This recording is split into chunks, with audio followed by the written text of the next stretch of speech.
చాలా మంది pregnant women అరిచేతులు అరిపాదాల్లో itching ఉంటుంది. మేబీ బికాస్ ఆఫ్ డ్రైనెస్ ఏమో అని ఈజీగా తీసుకుంటారు, కానీ అది కాదు. సో మెడికల్ లాంగ్వేజ్లో దాన్ని మనము intrahepatic cholestasis or obstructive cholestasis అని అంటాము. ఇటువంటి కండిషన్లో ఏముంటుందంటే వాళ్ళకి severe itching at night, especially in the palms and soles, and dark coloured urine and easy fatigability or weakness అనేది ఉంటుంది.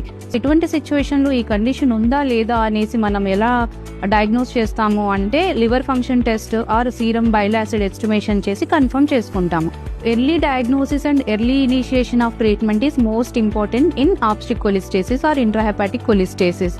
ఎందుకంటే మనం ఇగ్నోర్ చేస్తే దాని వలన ప్రీటర్మ్ లేబర్ అవ్వచ్చును ఆర్ ఫీటల్ డిస్ట్రెస్ కూడా రావచ్చును. సో ఇటువంటి కండిషన్ ఉన్నప్పుడు ఇగ్నోర్ చేయకుండా డాక్టర్ని కన్సల్ట్ చేయండి.